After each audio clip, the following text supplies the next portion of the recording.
तर महायुतीचे दोन नेते धनंजय मुंडे आणि माणिकराव कोकाटे अडचणीत असताना शिवसेना ठाकरे पक्षाचे खासदार संजय राऊत यांनी भाजपचे आमदार जयकुमार गोरे यांना लक्ष्य केलंय। संजय राऊतांनी जयकुमार गोरे यांच्यावरती विनयभंगाचा आरोप केला। इतकंच नाही तर काँग्रेस नेते विजय वडेट्टीवार यांनी देखील या आरोपांना दुजोरा दिलाय। तर जयकुमार गोरे यांच्यावरती जे आरोप झाले ते गंभीर आहेत अशी प्रतिक्रिया सचिन अहिर यांनी दिलेली आहे। सरसेनापती हंबीरराव मोहिते यांच्या कुटुंबातील एका स्त्रीचा या मंत्र्यानं कसा छळ आणि विनयभंग केलेला आहे या संदर्भातली माहिती समोर आली आणि ती महिला ती अबला पुढल्या काही दिवसांमध्ये विधान भवनासमोर उपोषणाला बसते अशी ती बातमी। फडणवीस साहेबांनी त्यांच्या मंत्रिमंडळाचे पत्ते पुन्हा एकदा पिसले पाहिजे।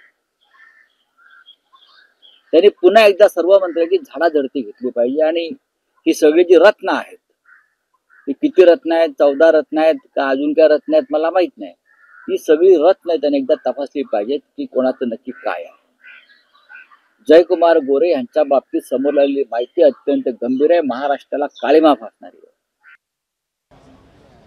एक मंत्री पहिलवान मंत्री रोज व्यायाम करणारा विवस्त्र फोटो एका स्त्रीला पाठवतो पश्चिम महाराष्ट्रातला, 10 दिवस जेलची हवा खाऊन येतो, त्याच्या पलीकडे जाऊन 10,000 रुपयाचा माफी मागून न्यायालयात दंड भरतो आणि मंत्री झाल्यानंतर त्या महिलेच्या मागे लागतो ब्लॅकमेल करायला।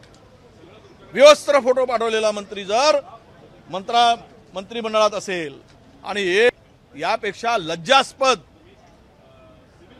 यापेक्षा मला वाटतं की महाराष्ट्राच्या या मंत्रिमंडळा म्हणजे आतापर्यंत इतिहासामध्ये अशी काळ्या मंत्र्यांची, काळे धंदे करणाऱ्या मंत्र्यांची यादी रोज वाढत चालली आहे।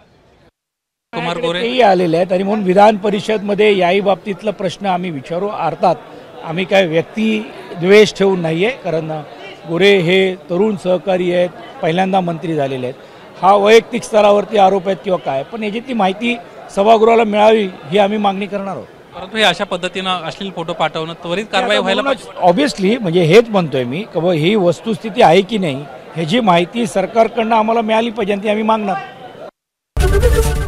एबीपी माझा, उघडा डोळे बघा नीट।